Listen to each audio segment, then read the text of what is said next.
Bonjour à tous, Frédéric Scobel, TVH, commercial dédié aux activités CRM et aux applications low-code.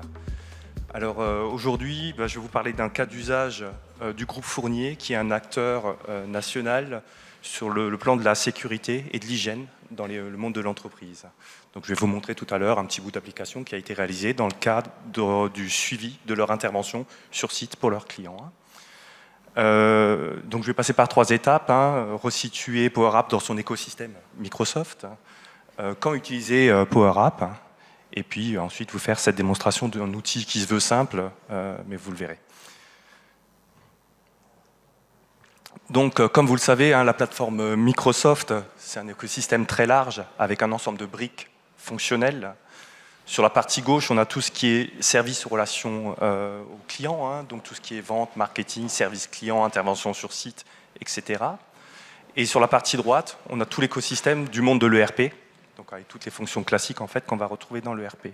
Aujourd'hui, je vais faire un focus un peu plus particulier sur la Power Platform. Alors tout le monde connaît Power BI en tant qu'outil d'analyse et de restitution.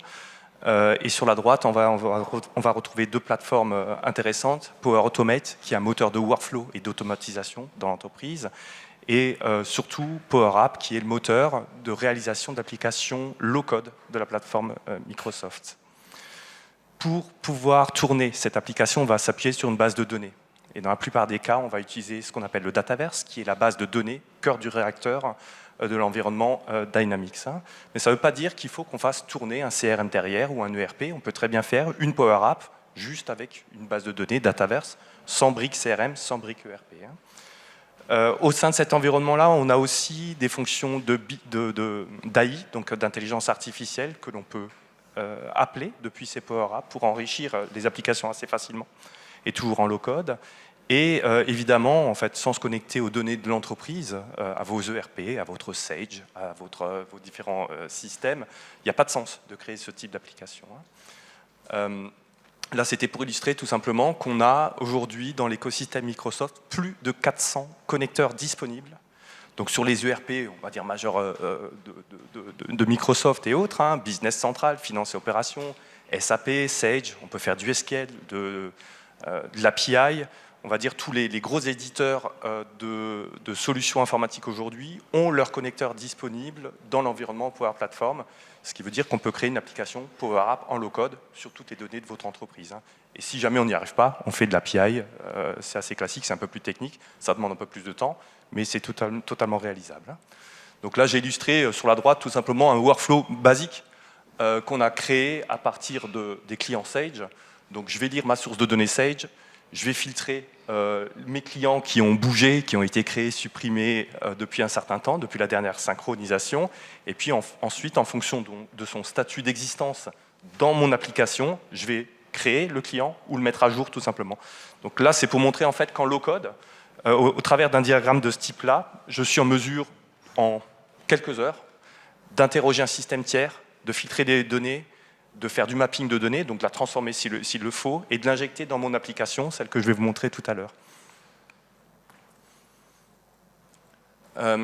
Il existe 2 types de Power Apps donc dans l'environnement Microsoft. On a la première application qui s'appelle Canvas. Là, c'est des applications qu'on va dessiner graphiquement. Chaque fonction unitaire, créer un nouveau, enregistrer, supprimer, il va falloir le développer.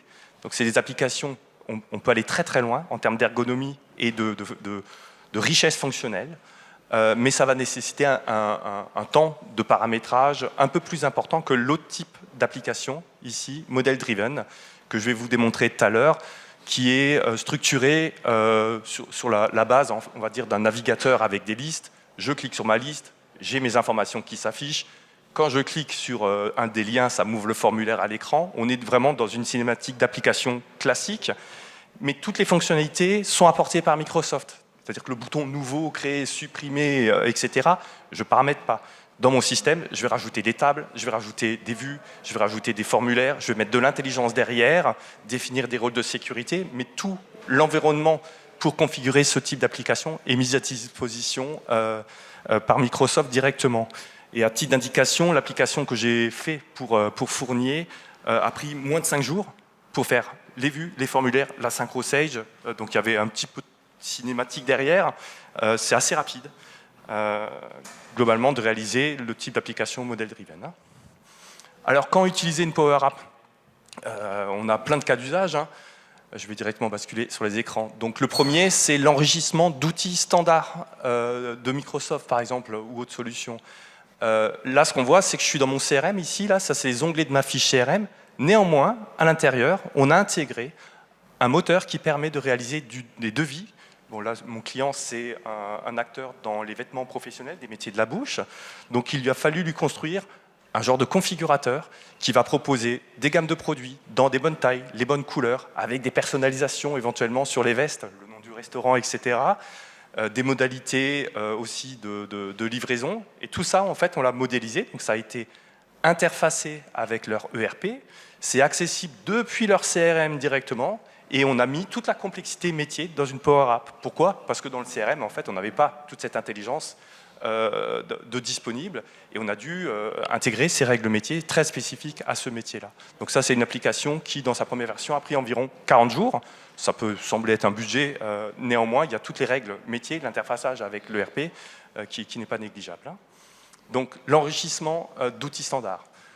Ensuite, on peut aussi avoir besoin d'épauler une population d'utilisateurs dans leur quotidien pour augmenter le ROI des applications. Dans cet exemple, Maison Pierre, constructeur de maisons individuelles, a une force commerciale qui, chaque semaine, doivent réaliser 100 annonces sur des terrains et des maisons.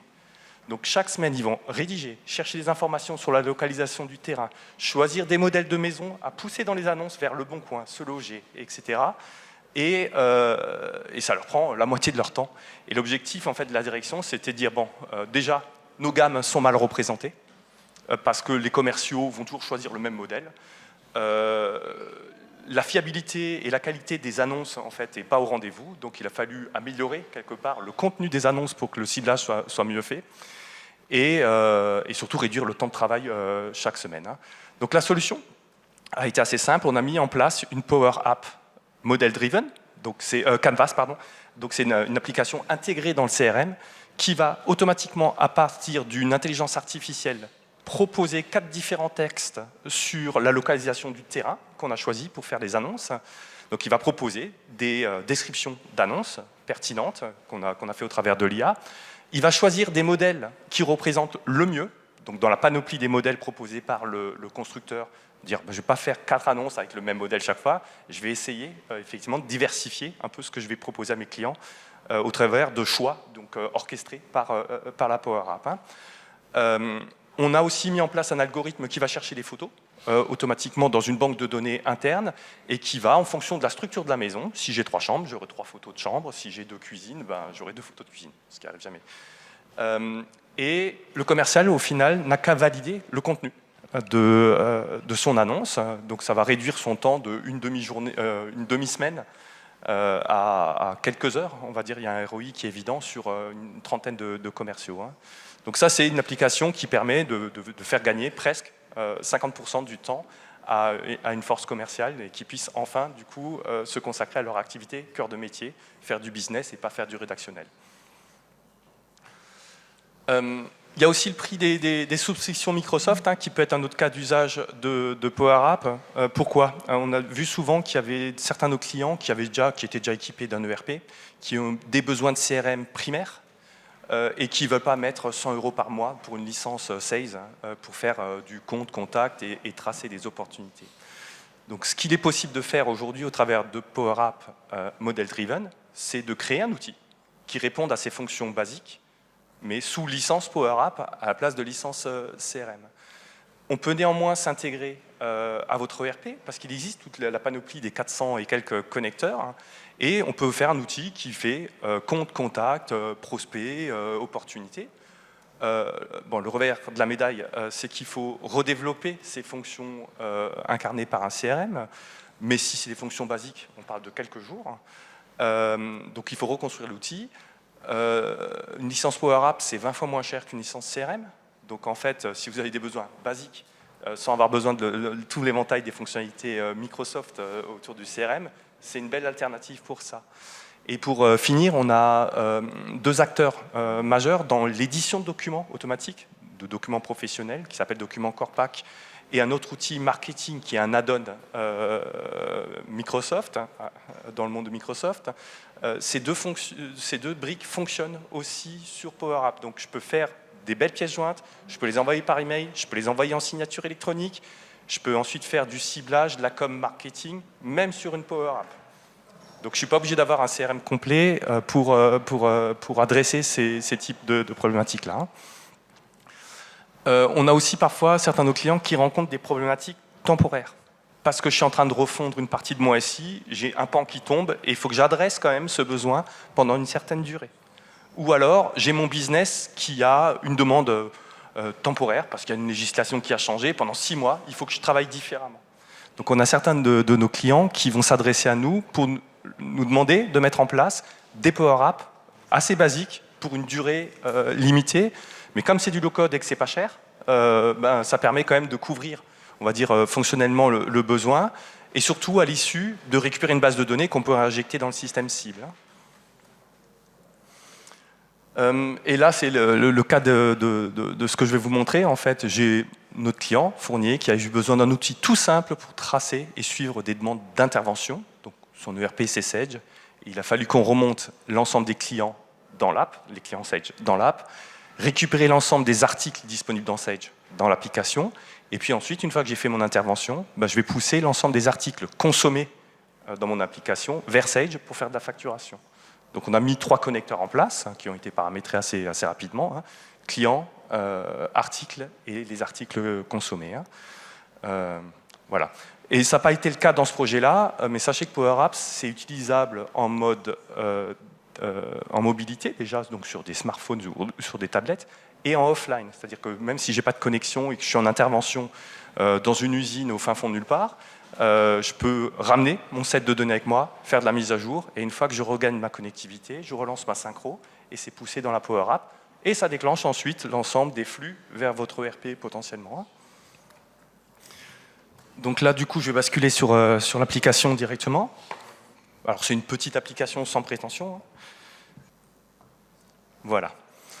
Donc là, je suis dans mon application Model Driven. Alors déjà, ce que je peux faire, c'est faire une recherche globale. Aujourd'hui, on est à l'événement Reboot. J'ai créé un petit jeu d'essai par rapport à l'événement. Et il va me remonter automatiquement l'ensemble des clients, des interventions, des articles, des contacts qui contiennent le mot Reboot. Donc c'est une recherche indexée sur l'ensemble de la base de données. La logique de l'application, c'est d'avoir des menus sur la gauche. Donc là, je vais avoir clients, contacts, les interventions, un petit onglet sur le pilotage, la liste de mes articles. Quand je suis dans mon client, dans ma liste des clients, je vais pouvoir avoir plusieurs listes. Donc là, on les paramètre pour vous, les clients urgents, les clients qui travaillent régulièrement avec nous, etc. On peut paramétrer ça totalement. Donc la logique, je suis dans une vue, je rentre dans ma fiche client. Donc là, elle est très basique, puisque c'était une application vraiment simple à réaliser. Et ma fiche est découpée en onglets. Donc les informations générales sur le client, les contacts du client. C'est vraiment classique, mais c'est du low-code et c'est fait très rapidement. Donc les contacts de mon client et la liste des interventions pour ce client-là. Chaque onglet est organisé en sections. Donc dedans, je vais pouvoir ajouter les champs, les regrouper comme je le souhaite. Et là, par exemple, ici, lorsque je vais choisir un contact de mon client, donc là, je fais une petite recherche, il va me proposer Frédéric Scobel, je le choisis, et automatiquement, j'ai la possibilité d'afficher des informations sur mon contact dans ma fiche client. C'est simple, mais ça, c'est paramétré en 5 minutes. Donc là, on est au niveau de la fiche client. J'ai la même logique sur les contacts. Donc je vais avoir mon contact que j'ai paramétré pour aujourd'hui avec des informations classiques. Donc là, j'ai rajouté 5-6 champs. Mais si vous avez un métier plus compliqué, plus complexe, on peut rajouter des tables liées, etc. Et enrichir le système très, très facilement. Au niveau des interventions, je fais vite. Je vais ici... Ok. J'ai ici ma liste des interventions dans lesquelles je vais sélectionner mon client, le contact, des préférences d'intervention et des informations de planification. Une fois que ça a été fait, mon technicien va retrouver dans sa liste les interventions planifiées et il va pouvoir ensuite aller dans un deuxième onglet, tout simplement, dire quel est le type d'intervention, le type de SFV qu'il a fait, le type d'installation et remplir des champs techniques propres au métier de fournier. Suite à cela, en fait, il va sélectionner l'ensemble des articles qui ont été consommés dans l'intervention. Okay, donc ça, c'est les articles qui viennent de Sage et qu'on va pousser à la clôture de l'intervention dans Sage pour faire de la facturation derrière. Voilà. Et je vais encore juste vous montrer ça, parce qu'on me met un peu la pression pour finir. C'est un petit tableau de bord que j'ai mis en place et qui permet tout simplement, en fonction du statut de l'intervention, de filtrer l'ensemble des SAV qui correspondent au statut. Donc ça, c'est une application. Le cœur de l'application, c'était 2-3 jours de boulot, 1 ou 2 jours pour faire les interfaces. On va dire ça tenait dans la semaine. Maintenant, on est en train de le mettre en prod et ça va prendre 2-3 jours pour finaliser.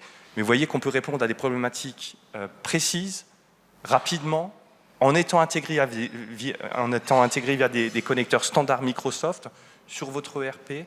Donc c'est une belle alternative en fait à faire du code ou même à payer des licences CRM qui coûtent 100 € par mois et pour lesquelles là on se retrouve à un niveau de prix bien inférieur. Voilà, donc c'est tout simple. Sachez que je reste là et que pour Maison Pierre, un autre client, on a fait plein de types d'applications, beaucoup plus riches, beaucoup plus élaborées, avec plus d'intelligence artificielle.